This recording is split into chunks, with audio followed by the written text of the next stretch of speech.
চলমান ইরান যুদ্ধের একটি ইতিবাচক কূটনৈতিক সমাধান খুঁজতে দফায় দফায় বৈঠক করে যাচ্ছে আরব দেশগুলো, কিন্তু তেহরানের পক্ষ থেকে কোনো সাড়া তো পাওয়া যাচ্ছেই না। বরং যুদ্ধের এই পরিস্থিতিতে উল্টো কঠোর বার্তা দিলেন ইরানের সর্বোচ্চ নেতা মুস্তফা খামেনির উপদেষ্টা আলী আকবর বেলায়েতি। বিস্তারিত ডেস্ক রিপোর্টে।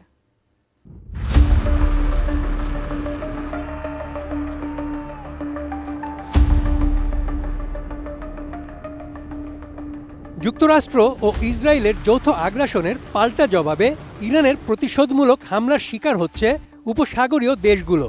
এই হামলার মূল লক্ষ্যবস্তু হচ্ছে আরব দেশগুলোতে থাকা মার্কিন সামরিক ঘাঁটি ও গুরুত্বপূর্ণ স্থাপনা।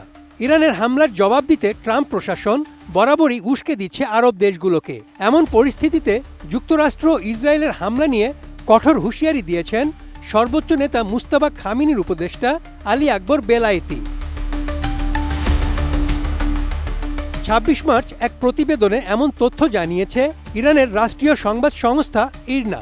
সর্বোচ্চ নেতা মুস্তফা খামেনির জ্যেষ্ঠ উপদেষ্টা আলী আকবর বেলায়েতি কড়া হুঁশিয়ারি দিয়ে বলেছেন, ইরানে আগ্রাসন চালানোর কাজে অংশ নিলে এর ফল যে কোনো দেশের জন্য বুমেরাং হবে, অর্থাৎ ইরানের পাল্টা হামলার মুখে পড়তেই হবে তাদের। নোভা এলইডি টিভি, ঝকঝকে ছবি, নিখুঁত শব্দ, ৫ বছরের ওয়ারেন্টি। নোভা মানে সঠিক মান, নিশ্চিত সেবা। সর্বোচ্চ নেতার উপদেষ্টা বলেন, ইরানের বিরুদ্ধে সামরিক আগ্রাসনে যে দেশই অংশ নেবে তা অবশ্যই তাদের দিকেই ফিরে যাবে। সতর্ক করে আলী আকবর বলেন, মধ্যপ্রাচ্যের ভৌগোলিক অবস্থান অনুযায়ী পাল্টা হামলার প্রধান কেন্দ্র হবে পারস্য উপসাগরীয় অঞ্চল। ওই অঞ্চলের আক্রমণকারীদের জন্য ভয়াবহ পরিণতি বয়ে আনবে। সেই সাথে ইরানের জাতীয় নিরাপত্তার জন্য যারাই হুমকি হয়ে দাঁড়াবে তাদেরকে অবশ্যই চরম মূল্য দিতে হবে।